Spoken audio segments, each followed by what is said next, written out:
tensions are rising massively between Yemen and Israel, with more attacks coming from Yemen. Israel's been reporting that the second time in several hours, multiple attacks were carried out by Yemen that were, according to Israel, intercepted drones this time, not the multi-warhead missiles that the Yemenis were speaking about and launching in the past couple of days against Israel. That is due to a new technology. There was a statement being made by the leader of Ansarullah, who said that they are now introducing or announcing the good news of having the capability to manufacture multi-warhead missiles to apply on the Palestine 2 missile, the multi-warhead on the actual missile itself, which is what they used in the past several days, where Israel completely lost it and went mad with the attacks against Yemen. Again, aimless attacks. But now they're saying that they are targeting, and they have targeted, the senior leadership inside of Yemen, and they targeted the chief of staff and several top figures from Ansarullah. This was reported in some of the Israeli mainstream media, saying that they had attacks like earthquakes in Yemen, and that they were checking whether the Houthi defense minister and chief of staff were eliminated, according to them. And they described who they tried to target in that attack. Of course, the leader of Ansarullah, Abdul Malik al-Houthi, and senior figures from the movement, such as Muhammad al-Bukhaiti, Yahya al-Sari', Mahdi al-Mashat, Muhammad Fadl Abd al-Nabi, Muhammad al-Atifi, Muhammad Ali al-Qadri, Muhammad Abd al-Salam, Abu Ali al-Hakam, Hazzam al-Asad, and Muhammad al-Bukhaiti, again, we mentioned him. They're trying to target all of them. What's the reality behind all of this? And can Israel actually target these people within Ansarullah? Well, Israel before, they stated multiple times that they already targeted the defense minister. During the 12-day war with Iran, they said that they targeted the senior leadership of Yemen, but we found out later on that there was nothing to it, really.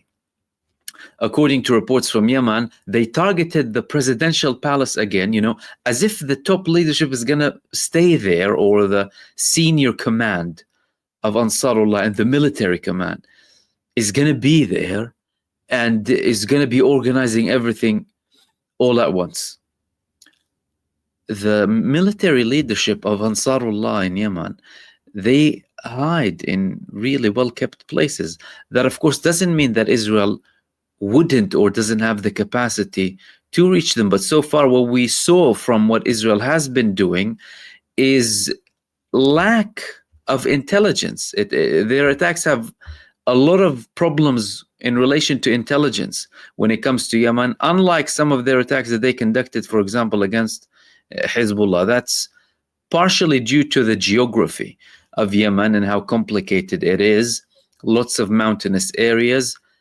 But the fact that Israel is still trying to reach these heads in Yemen and targeting civilian populations and targeting places it targeted before shows several things. Number one, they are really out of targets. They don't have good intel in Yemen like they do in other places. They also are trying to get this moral victory, and they're also not targeting the actual threat. So if you're going to target leadership figures in Yemen, every single one of them has a replacement, like how they targeted the Iranian leadership, or Hezbollah, or Hamas, or any of the other armed resistance groups. These people have several people in line to replace them.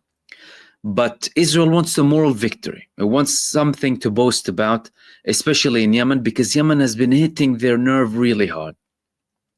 And they're unable to achieve that. They're unable to achieve that in Yemen. And even if they do, these people will have a replacement, and nothing will affect their military capabilities. Like one of the people that Israel is targeting here, and that they're saying that they're targeting, is a man who, according to Israel, is a member of the Quds Force, part of the IRGC that's in charge of external, international operations or international support for resistance movements. Even if you target this guy, you're going to have another one. If you target the senior leadership in Moldova, you'll have another one. Yemen are millions of people who pledge to eliminate Israel. These people work day and night to target Israel. If they had a little bit of support from the Arab countries around them, you would have seen Israel gone. They told them the other day, just open the borders for us.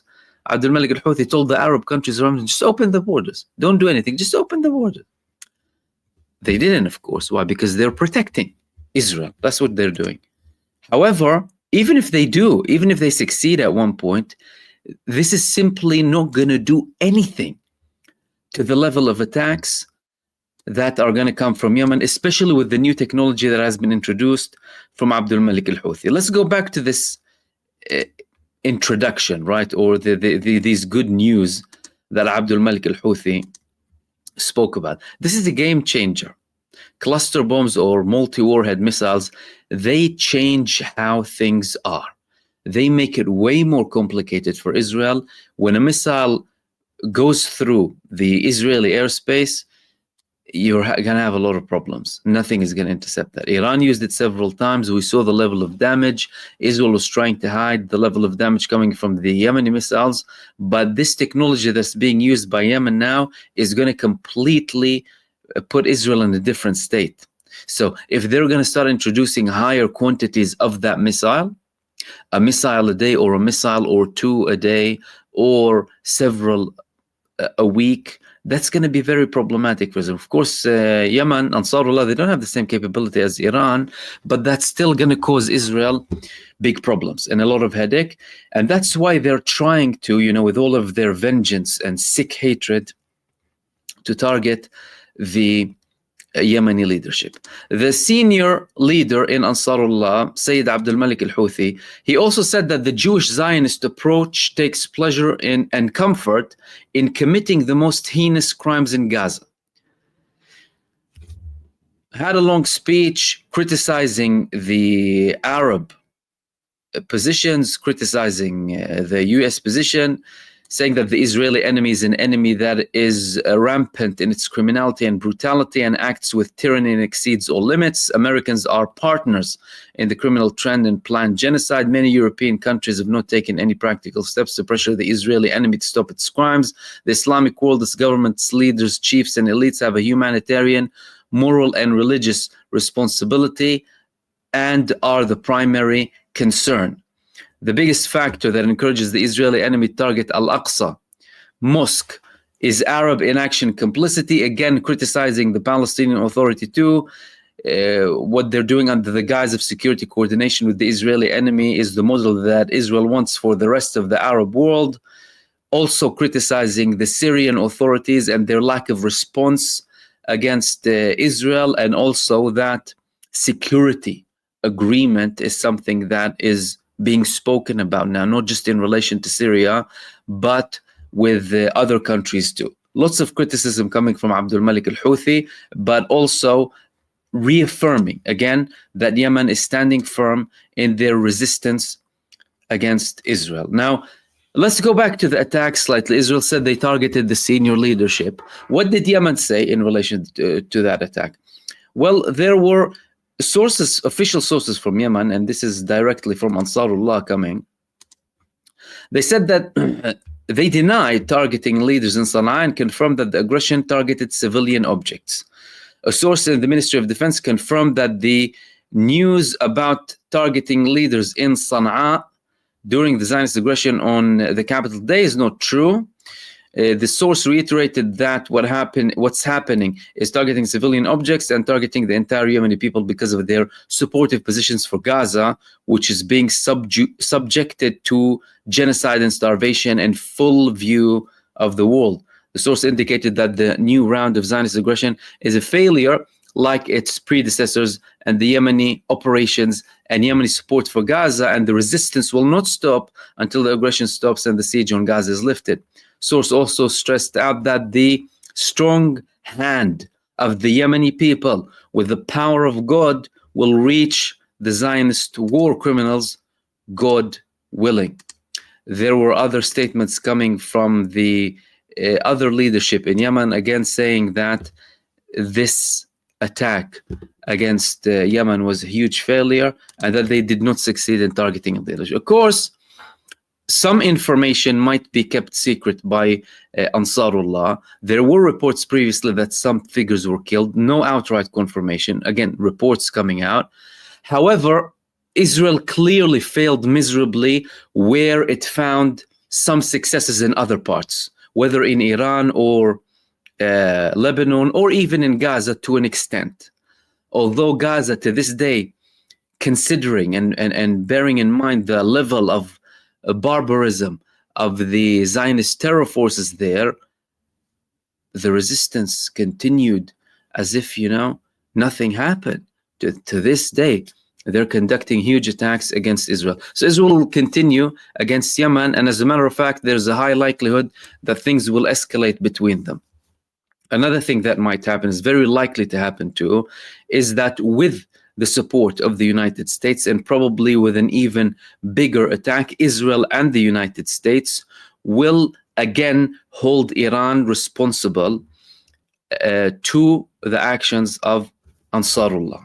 And they will conduct an attack against Iran, and that attack will be very big. It will be much bigger than before, and we will see an all-out confrontation now, especially with European countries like France, Germany, and the UK now, with their disgraceful hypocrisy, having sanctions against Iran. Imagine the level of hypocrisy and abhorrent approach.